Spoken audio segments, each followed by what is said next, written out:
Imagine a world of your own creation, where you can see what doesn't yet exist, where time and space are under your command. A world where you can do anything, and there are no mistakes or wrong answers, where the only limits are those of your imagination. This is the world of modeling and simulation. Hi, my name is David, and I'm here to take you on a journey through that world. Modeling and simulation, or M&S, are ways of understanding the world around us through creativity and imagination. But what does that really mean?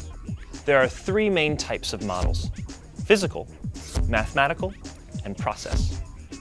A physical model is one whose physical characteristics resemble those of the item being modeled. In other words, it looks or feels like the real thing. It could be a toy plane, a statue, or the blueprints for a house. A mathematical model is one that uses mathematical symbols and relationships to describe something. You've all done graphs in math class, but it could also be a chemical formula or your baseball stats.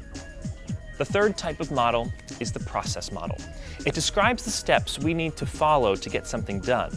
This could be as simple as a to-do list, or for the computer types out there, a flowchart.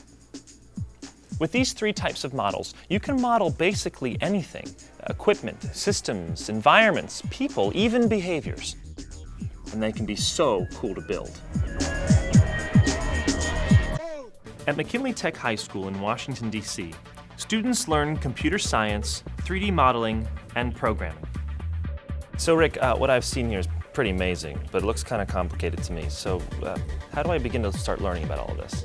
Actually, it's not that complicated. What you start off with is 3D modeling, learning how to make different spheres and things, and then it's just building upon that.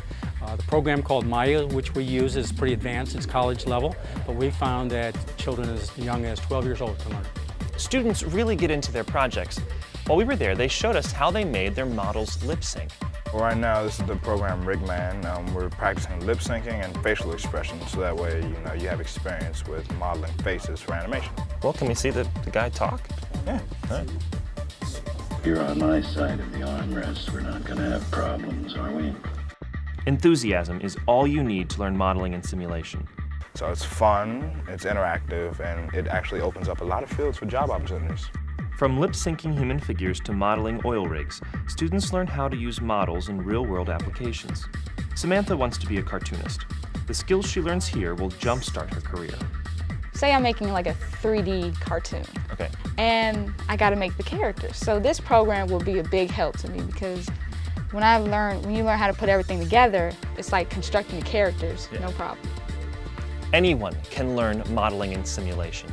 No matter what your skills are, there's a place for you. Just like there are three main types of models, there are three types of simulations: live, virtual, and constructive. A live simulation is one that involves real people operating real systems, like practicing golf or soldiers simulating military maneuvers. A virtual simulation is where real people operate simulated systems, like flight simulators or driving simulators.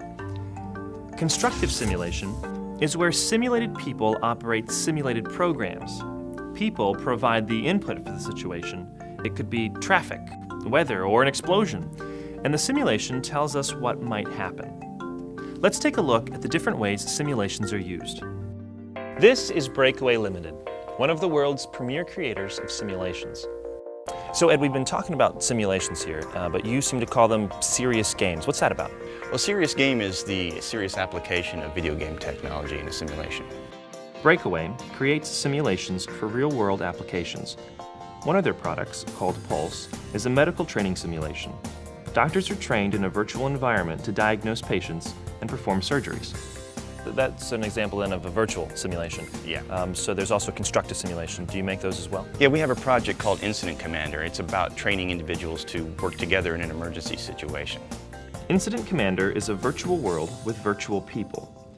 By providing input to the simulation, for example, an explosion, it allows police, firefighters, and other emergency personnel to learn how to work together more effectively.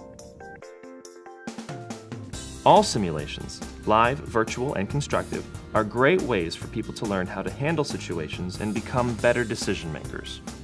Letting people make mistakes in a virtual simulation allows them to make better decisions when they go out into the real world. Simulations also allow us to test ideas before committing to them. Making models and then seeing how they work in simulations allow us to make improvements more quickly, more safely, and for less money. Modeling and simulation is used everywhere you look. From movies to games to building cars and flying airplanes, the possibilities are endless. As we've seen, students are learning how to make their own models and simulate them to do whatever they want. The world of modeling and simulation is wide open, so no matter what your interests, there's a place for you.